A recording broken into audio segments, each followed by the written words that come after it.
Good morning student. आज हम बात करेंगे हमारी पाठ्य पुस्तक आरोह का पद्य खंड का 10वां अध्याय आओ मिलकर बचाएं, जो कि निर्मला पुत्तुल के द्वारा लिखा गया है। सबसे पहले मैं आपको निर्मला पुत्तुल का परिचय प्रदान कर दूं कि निर्मला पुत्तुल का जन्म सन 1972 में झारखंड में दुमका नामक स्थान पर हुआ। इनका जन्म एक आदिवासी परिवार में हुआ। इनका आरंभिक जीवन बहुत संघर्षमय रहा। घर में शिक्षा का माहौल होने के बावजूद पिता और चाचा इनके शिक्षक थे, याद रखना। बावजूद रोटी की समस्या से जूझने के कारण नियमित अध्ययन इनका बाधित होता रहा। नर्स बनने के बाद आर्थिक कष्टों से इनको मुक्ति मिल जाएगी, यह विचार करके उन्होंने नर्सिंग में डिप्लोमा किया। जैसे तैसे करके काफ़ी समय के बाद इग्नू से इन्होंने स्नातक डिग्री प्राप्त की और नर्सिंग की शिक्षा प्राप्त की। संथाली समाज और उसके राग बोध से गहरा जुड़ाव होने से पहले से था। नर्सिंग की शिक्षा के समय बाहर की दुनिया से भी इनका परिचय हुआ।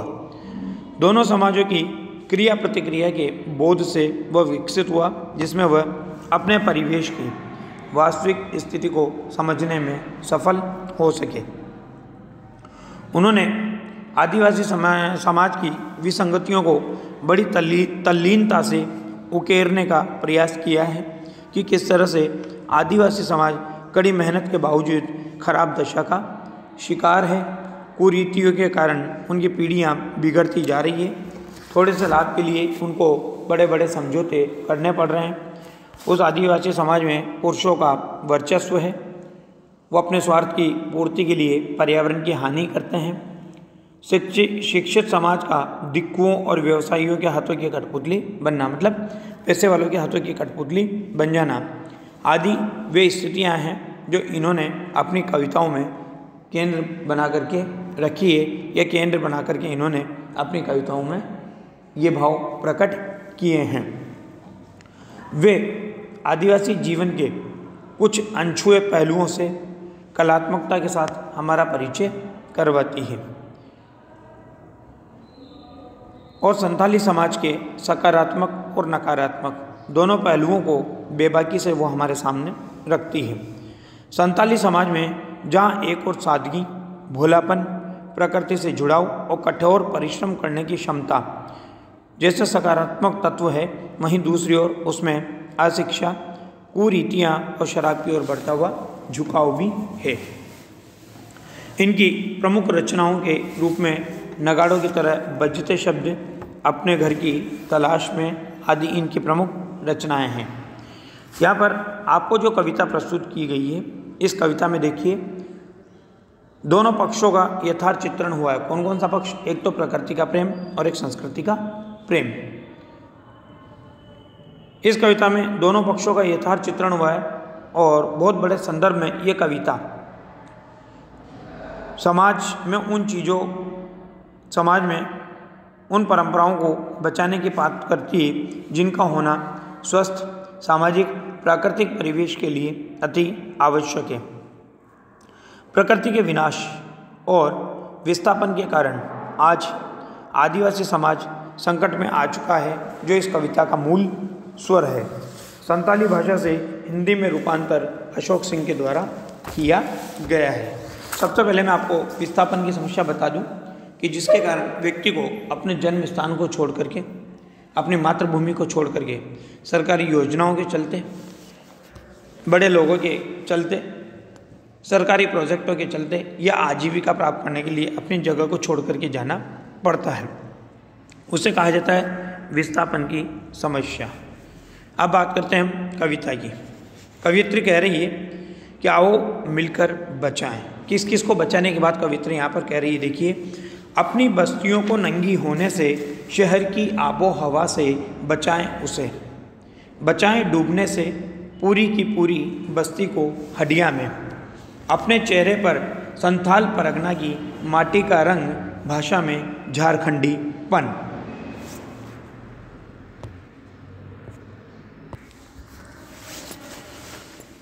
तो देखिए, सबसे पहले मैं आपको मीनिंग बता दूं। नंगी होना यानी निर्लज्ज होना, शर्महीन हो जाना। आबो हवा अर्थात वातावरण। संथाल परगना पूर्वी भारत यानी झारखंड का एक आदिवासी क्षेत्र। माटी यानी मिट्टी और झारखंडीपन यानी झारखंड का स्वभाव। तो यहाँ पर देखिए कवियत्री क्या कह रही है। कवियत्री कहती है कि आओ हम अपनी बस्तियों को नंगी होने व शहरी आबो हवा से बचाएं, क्योंकि इसके कारण क्या हो रहा है, हमारे क्षेत्र में परंपरा रूप में प्रचलित मर्यादाएं भंग हो रही है। कहने का अभिप्राय ये है कि आओ अपनी बस्तियों को नंगी होने से शहर की आबो हवा से बचाएं, क्योंकि शहर की आबो हवा अर्थात शहर के वातावरण का प्रभाव जो ग्रामीण क्षेत्रों में आ रहा है, उससे ग्रामीण समाज की जो परंपरा थी, रीति रिवाज थे, जो जीवन शैली थी, वो पूरी तरह से विलुप्त होती जा रही है। इसलिए कवियत्री कहती है कि आओ हम अपनी बस्तियों को नंगी होने से व शहर की आबो हवा से बचाएं, क्योंकि इसके कारण हमारे क्षेत्र में जो परंपरा रूप में प्रचलित मर्यादाएं थी, जो संस्कृति थी, जो जीवन शैली थी, वो नष्ट हो रही है। बचाएं डूबने से पूरी की पूरी बस्ती को हड्डियाँ में, इसलिए कि पूरी की पूरी बस्ती को डूबने से बचाएं, नहीं तो क्या होगा, एक दिन पूरी की पूरी बस्ती हड्डियों का ढेर बन जाएगी। हड्डियों का ढेर बनने का मतलब क्या है, यहाँ कहने का भाव ये है कि शहरी अपसंस्कृति के, बुरी संस्कृति के प्रभाव से यहाँ के निवासी भी क्या हो जाएंगे, नंगे हो जाएंगे और यहाँ का संपूर्ण वातावरण प्रदूषित हो जाएगा। निवासियों के नंगे होने का मतलब है आधुनिकता की चकाचौंध में डूब जाएंगे, बढ़ जाएंगे, परंपराओं को भूल जाएंगे, परंपराओं का विनाश हो जाएगा। शहरीकरण का इतना प्रभाव आ जाएगा कि खाने पीने, उठने बैठने, रहने सब में किसका प्रभाव आ जाएगा, उस शहरीकरण की अपसंस्कृति का, दुष्संस्कृति का प्रभाव आ जाएगा। इसलिए कवित्री क्या कहती है, अपने चेहरे पर संथाल परगना की माटी का रंग और भाषा में झारखंडीपन। तो कवित्री क्या कहती है कि कवित्री कहती है कि हम चाहते हैं कि हमारे झारखंड के लोगों के चेहरों पर शहरी सभ्यता का प्रभाव, अपने चेहरे पर संथाल परगना की माटी का रंग नजर आना चाहिए। ये अपने हमारे झारखंड के लोगों के चेहरों पर शहरी सभ्यता का प्रभाव किसी भी स्थिति में ना पड़े, बल्कि हमारी मिट्टी के रंग का ही प्रभाव उन पर दिखाई देता रहे, अर्थात मिट्टी का ही प्रभाव उन पर दिखाई देता रहे। अपनी मिट्टी के प्रति प्रेम, अपनी मातृभूमि के प्रति प्रेम उनके चेहरे पर नजर आना चाहिए। अर्थात लोगों के व्यवहार और चाल चलन में अपने क्षेत्र का, अपने प्रदेश का ही गुण बने रहने चाहिए। उनकी भाषा का जो झारखंडी स्वभाव है वो खत्म नहीं होना चाहिए। यहाँ पर कवियत्री अपनी क्षेत्रीय बोली भाषा को बोलने में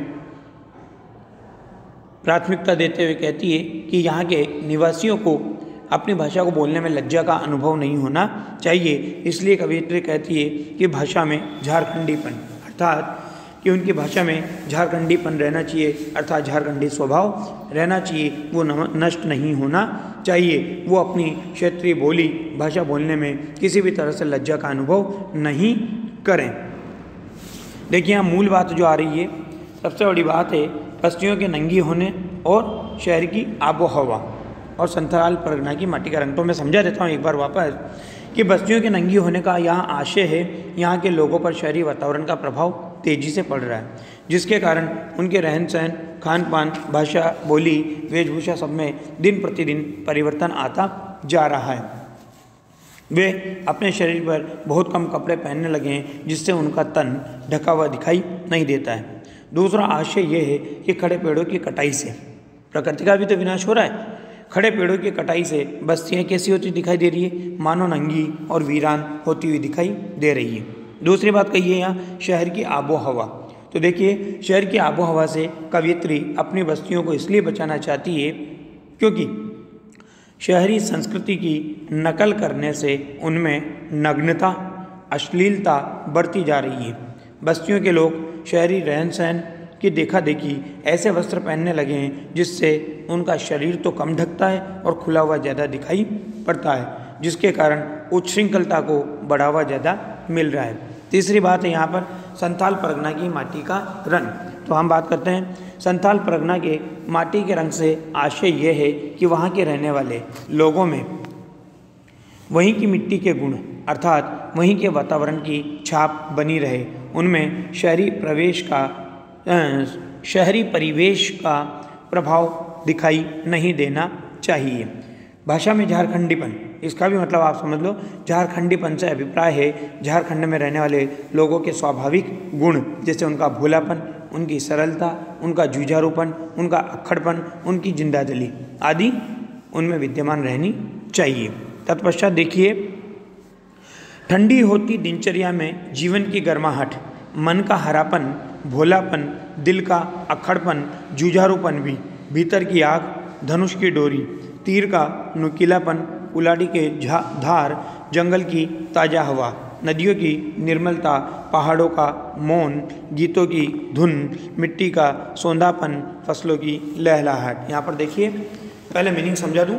ठंडी होती अर्थात धीमी पड़ती, हरापन यानी हरियाली, समरसता, मधुरता जिसे कह सकते हैं, अक्खड़पन यानी कठोरपन का भाव या हटी, जिद्दी, हट का भाव, जुझारूपन अर्थात जूझने का भाव, संघर्ष करने का स्वभाव, आग यानी गर्मी या उत्साह, निर्मलता अर्थात पवित्रता, सौंधापन यानी सुगंध, लहलहाहट अर्थात लहराना।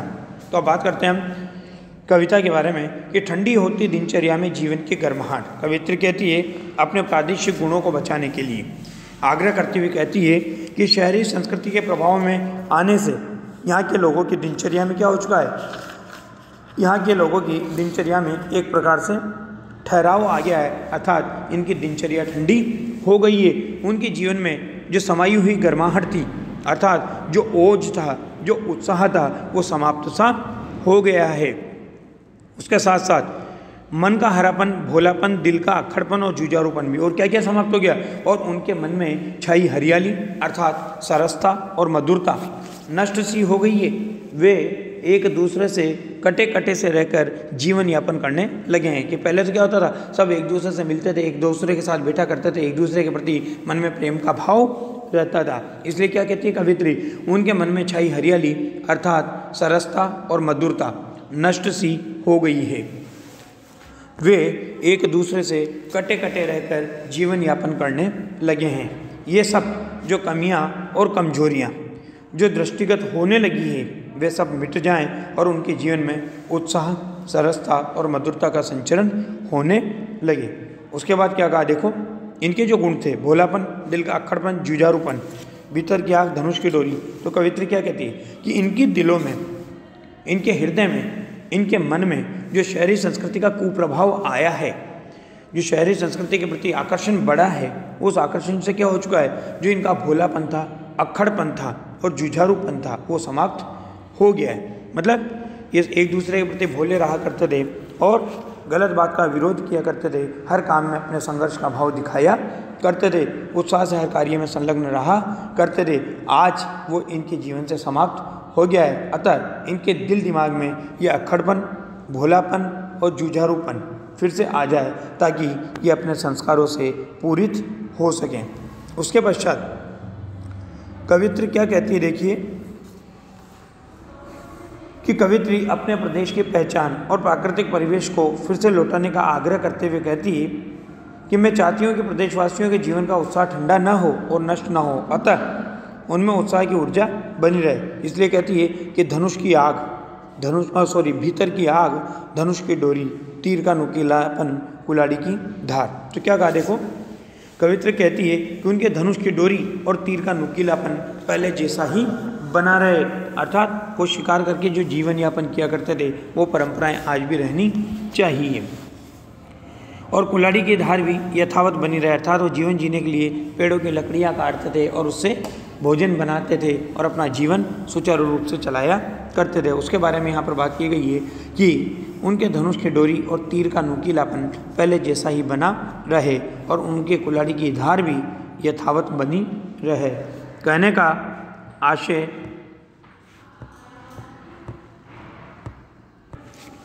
तो देखिए कवित्री कहती है कि उनके धनुष की डोरी और तीर का नुकीलापन पहले जैसा ही बना रहे और उनके कुलाड़ी की धार भी यथावत बनी रहे। कहने का आशय यह है कि वे अपनी परंपरागत जीवन शैली का साथ ना छोड़े, इसके साथ ही यहाँ का प्राकृतिक जीवन भी वैसा ही बना रहे। अब प्राकृतिक जीवन के बारे में कहते हुए कह रही है कि जंगल की ताज़ा हवा, नदियों की निर्मलता, पहाड़ों का मौन, गीतों की धुन, मिट्टी का सौंदापन और फसलों की लहलहाट। तो क्या कहती है कि जंगल की ताज़ा हवा, नदियों की पावनता, पवित्रता, पहाड़ों का शांत वातावरण, लोकगीतों की मधुर धुन, मिट्टी का सौंदापन और लहलहाती फसलें जो कि त्यों बनी रहे, अर्थात उन पर किसी भी तरह का कोई प्रभाव ना पड़े। कहने का मतलब है यहाँ पर कि ये जो नदियों को पवित्र मानते थे, जंगल की ताज़ी हवा में रहकर हमेशा स्वस्थ रहा करते थे, नदियों का जल पीकर स्वस्थ रहा करते थे, पहाड़ों के मौन में अपना जीवन यापन किया करते थे, लोकगीतों की परंपरा जो इनमें जिंदा दिखाई देती थी, अपनी मिट्टी के प्रति, जो मिट्टी की खुशबू के प्रति जो प्रेम था वो इनके जीवन में बना रहना चाहिए। ये खेती बाड़ी करके जो जीवन यापन करते थे, आज भी वो जीवन की स्थिति, वो लहलहाती फसलें जो कि त्यों इनके जीवन में बनी रहे। मैं एक बार फिर समझा दूं, ठंडी होती दिनचर्या और जीवन की गर्माहट। कहने का मतलब क्या है, यहाँ पर देखिए कि ठंडी होती दिनचर्या से आशय है झारखंड के लोगों में शहरी संस्कृति के प्रभाव से आलस्य, उदासी और ठहराव की स्थिति आ गई है। उनका उत्साह समाप्त हो गया है। जीवन की गर्माहट से आशय मन की सरसता, मधुरता, दिल का भोलापन, अक्खड़पन और जुझारू मनोवृत्ति। भीतर की आग से, यहाँ पर देखिए क्या तात्पर्य है, भीतर की आग से कवित्र का तात्पर्य है कि झारखंड के लोगों के जीवन में उत्साह की ऊर्जा बनी रहे, वे अपने आंतरिक जोश और जुझारूपन से हमेशा पूरित दिखाई दें। यहाँ पर झारखंड की संस्कृति का चित्रण हुआ है। वहाँ के लोग जो आदिवासी समाज के हैं वो जुझारू, भोले और संघर्षशील होते हैं। उनके धनुष बाण और कुल्हाड़ी आज भी उनके जीवन का श्रृंगार बने हुए हैं। झारखंड के जंगलों की ताज़ी हवा, नदियों की निर्मलता, पहाड़ों का शांत वातावरण, मिट्टी की स्वाभाविक सुगंध और उस पर लहलहाती हुई फसलें वहाँ के प्राकृतिक परिवेश को उजागर करते हुए दिखाई देती है। तत्पश्चात देखिए अंतिम पैराग्राफ है कि नाचने के लिए खुला आंगन, गाने के लिए गीत, हंसने के लिए थोड़ी सी खिलखिलाहट, रोने के लिए मुट्ठी भर एकांत, बच्चों के लिए मैदान, पशुओं के लिए हरी हरी घास, बूढ़ों के लिए पहाड़ों की शांति, और इस अविश्वास भरे दौर में थोड़ा सा विश्वास, थोड़ी सी उम्मीद, थोड़े से सपने, आओ मिलकर बचाएं कि इस दौर में भी बचाने को बहुत कुछ बचा है अब भी हमारे पास। मुट्ठी भर अर्थात थोड़ा सा, दौर यानी समय। तो अब बात करते हैं इसके बारे में। कवित्री कहती है, कवित्री चाहती है कि हमारे जीवन में नाचने के लिए फिर से क्या मिलना चाहिए, खुला आंगन होनी चाहिए जहाँ पर हम नाच कर अपने मनोभावों को अभिव्यक्त कर सकें, और गाने के लिए गीत, और गाने के लिए हमारे पास सुंदर सुंदर गीत होने चाहिए जिससे जीवन की उल्लास, हर्ष, आनंद का प्रभाव अभिव्यक्त हो सके। जीवन में हंसने के लिए थोड़ी सी खिलखिलाहट, और जीवन में हंसने के लिए खिलखिलाहट हो, और अगर कभी हम दुखी हों तो रोने के लिए हमें मुट्ठी भर एकांत की आवश्यकता है, अर्थात थोड़े से एकांत की आवश्यकता है जहाँ पर रो करके हम अपनी उदासी को, निराशा को, हताशा को दूर कर सकें। बच्चों के लिए मैदान, पशुओं के लिए हरी हरी घास और बूढ़ों के लिए पहाड़ों की शांति।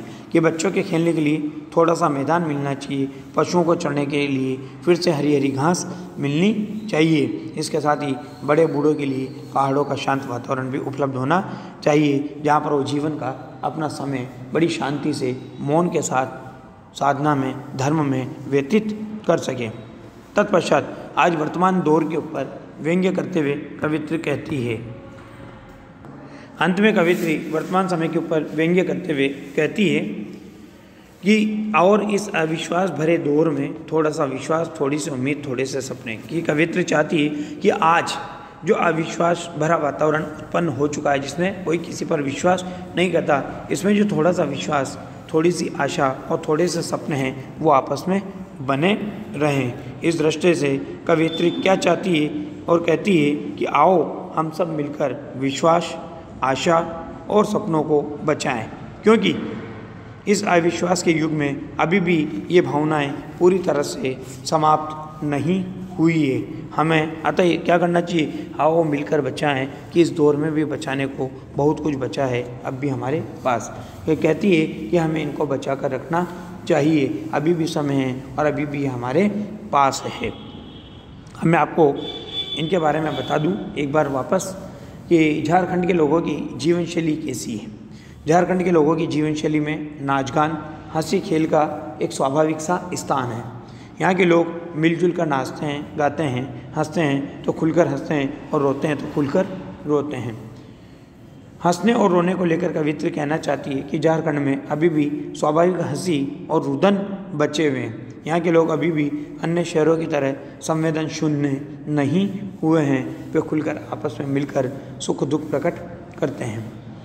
कवित्री आज के युग में के बारे में बात करते हुए कहती है कि आज के युग को आपसी अविश्वास का युग बताया है। लोग विश्वास, आशाएं और सपने खो चुके हैं। उनकी नज़रों में इनका कोई मूल्य नहीं रह गया है। कवित्री मानव जीवन में आज जो घटता हुआ आपसी विश्वास है, आशाएं और सपने हैं आदि भावनाओं को बचा कर रखने के लिए कहती है। तभी तो कहती है बहुत कुछ बचा है अब भी हमारे पास। इस प्रकार से आपका ये पाठ समाप्त होता है। धन्यवाद।